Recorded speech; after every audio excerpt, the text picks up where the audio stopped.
Hi guys and welcome to Motorspotty. In this video I'm going to show you the restoration of the suspension on my KITT project. Once again, this will apply to most Firebird and Camaros of the third generation with rear drum brakes. I can safely say that doing this for the first time in the space that I had in my home garage, it was quite challenging because my garage is quite long but not very wide.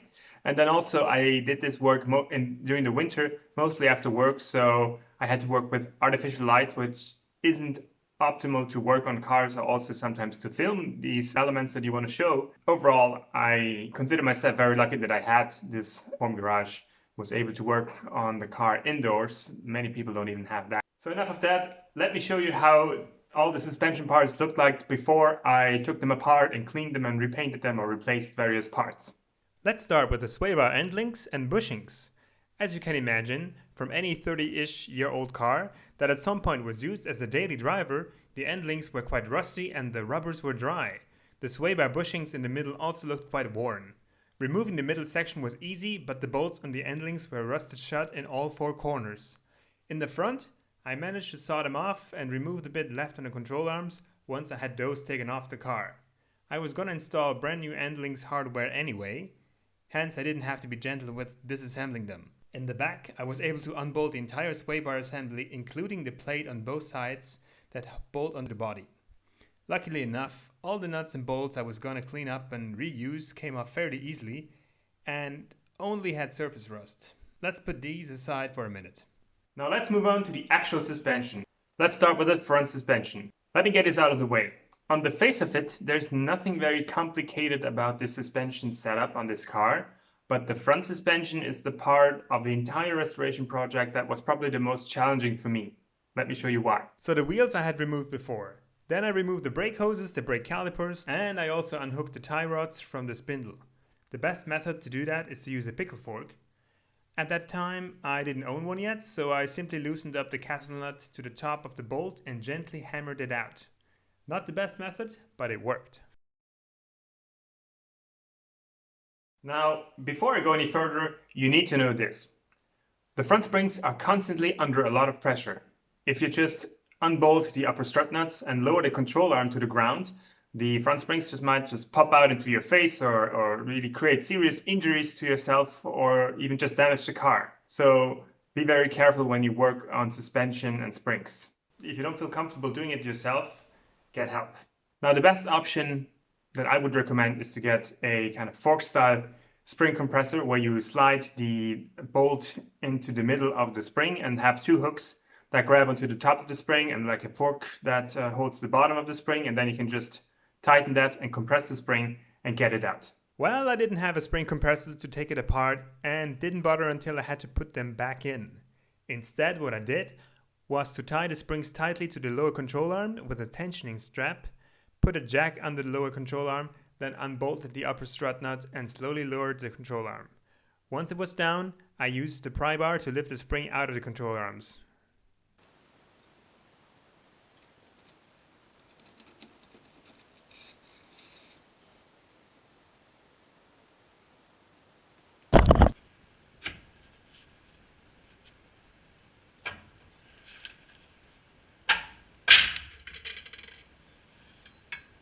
I was a bit afraid to do that since I didn't know under how much pressure these springs really were, but it wasn't that bad. Everything worked as planned. So I didn't change the springs. I know stock springs are relatively cheap, but at the time all the smaller and bigger parts were coming together and I was worried I was going to break the bank. So I just kept the stock springs and the surface rust came off pretty easily, and I gave them a coat of paint, black paint, and they went back in like that. Now that it was just a simple matter of removing the two bolts that connect each lower control arm to the car, and they were free. To change the bushings, I brought the control arms to a Jeep dealership across the road because the factory bushings were flared out on one side and I didn't have the proper tools to remove them. So they said they had to heat them up and cut the bushings into pieces to get them out, so I'm really happy I didn't even try to get them out myself. Luckily, the new ACDelco replacement bushings were perfectly straight and easy to press in. In case I ever need to replace them again, a simple C-clamp press will do the job. The two bolts holding the strut to the spindle needed a bit of WD-40 and some heat before coming off, but other than that, it was a simple replacement.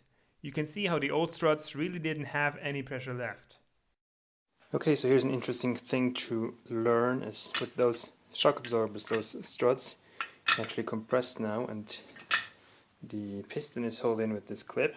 A friend of mine told me that there wasn't that much pressure in it. Well, there is, like, it's strong, but it's coming out slowly. So what you can do, you can actually do this with one hand.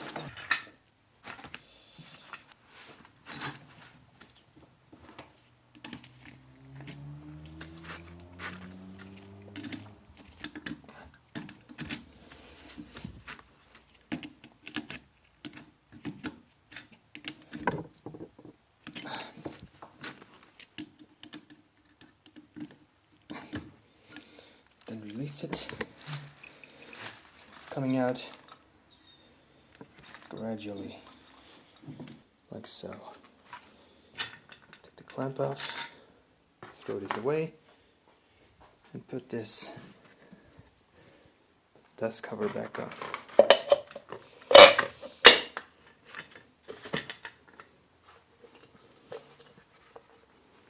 That's it. And this is how you prepare those struts to get on the car. Anyhow, the hard part was to put the springs back in properly. I spent hours figuring out where to position the spring compressor on the spring in order to be able to compress it and put it in properly, and then also be able to, well, compress it far enough, and then also be able to decompress it and take the spring compressor out. For the thing to fit into the strut tower and the control arm with this fork, this, as far as I've found out, needs to be in line with the end or the beginning, depending on how you see it. Needs to be the same position, needs to be pointing towards this end, the fork, so that it will actually, this is the control arm, this is where the end of the coil will go, so the fork will look this way as well. Otherwise it's touching either this side or that side or both sides. So, and also make sure it's not too far up.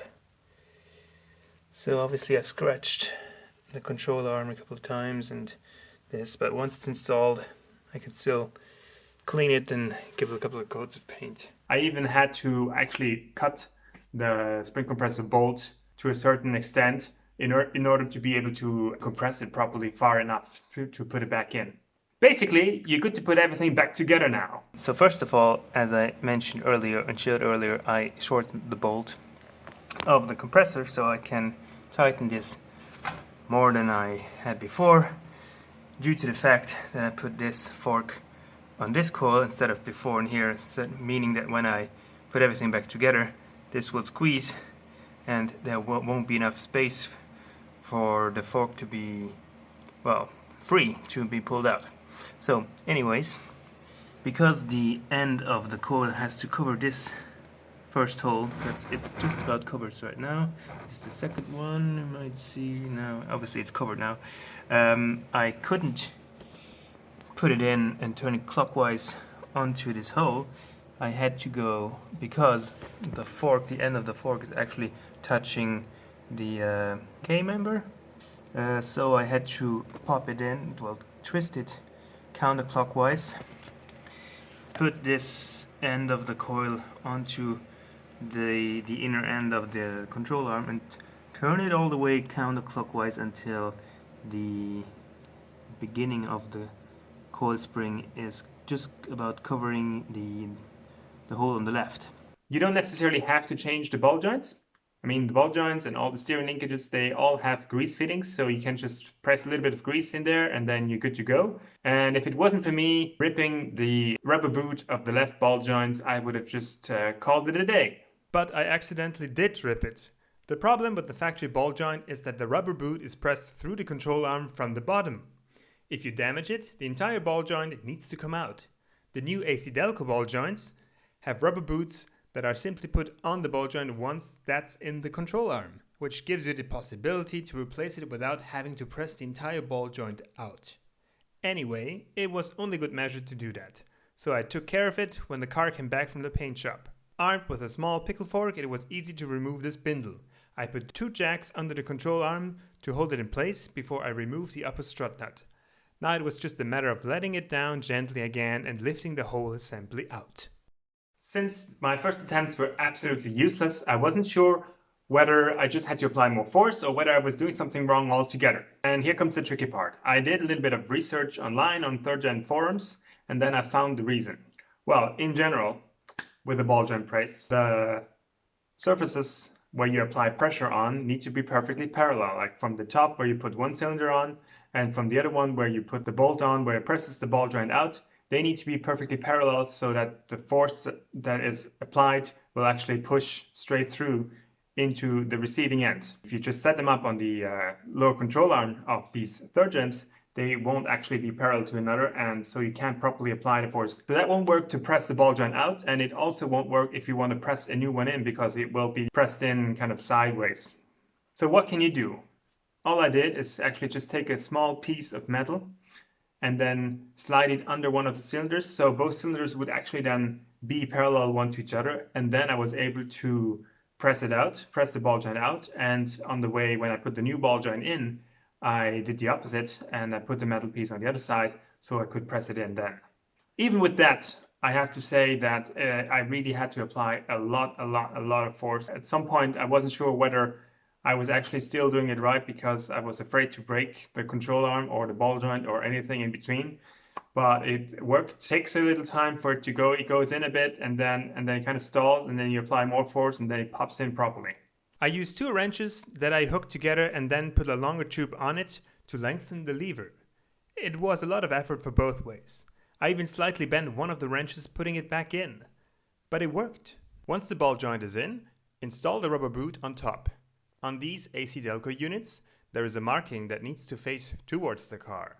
Then, put everything back together and remember to install the grease fitting and add some grease if necessary. One more small top tip. If you have trouble installing the rubber boot properly, slightly grease the inside and use the ball joint press to push it all the way down. Now let's move on to the rear suspension. I placed the jack under the differential and set wooden blocks under the axle where the shock absorbers are, so the axle could rest on them. Then I unbolted the shock absorbers from the top, which is inside the car. For that, you must remove the carpet or lift it aside. It helps to use a pair of vice grips to hold the end of the stud while you unbolt the 13mm nut.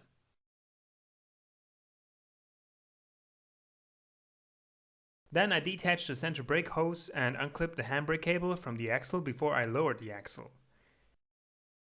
I also zip-tied the center brake hose to the fuel lines to avoid dripping. To unbolt the factory shock absorbers on the lower end, it might be necessary to drill them out, because unlike the new shock absorbers, there is no bolt on the opposite side to counter the nut. In my case, the bolt of the left shock absorber was so rusty that I had to drill it out. Okay, this finally came off. Drilled right through it. Once I did this, the rear springs came free. No problem. They were not under much pressure and could then just be lifted out. Make sure to keep the rubber cushion positioned on top of each spring.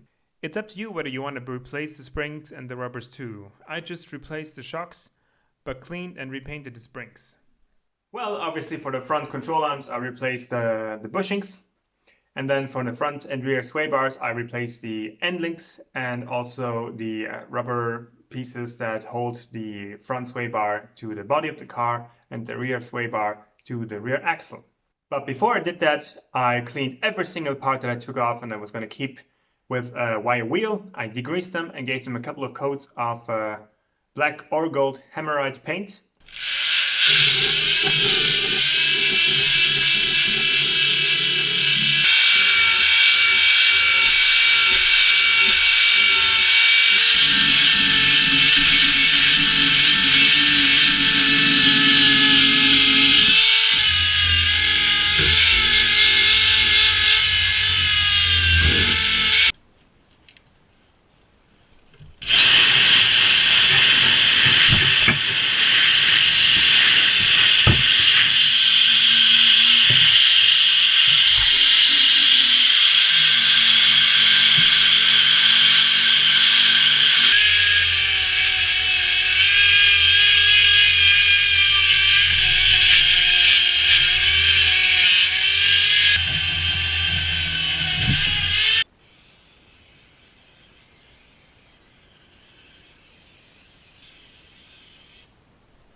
It's about time to give you a little tour of all the parts I've been painting. The tank has been ready for a couple of weeks now actually. The rear sway bar and the front sway bar, a couple of brackets, and these go to the rear axle, as well as these, the counterparts to that. This is what I'm actually painting gold. Just had the first cover gold here on this side yesterday. I'm gonna hold it here and paint this side. Get this all done. Two more pieces that I need to paint. There's obviously this bar that I have, that's from the rear suspension, that I've painted once on the other side, and then there's this part which actually in the car is just above it like this.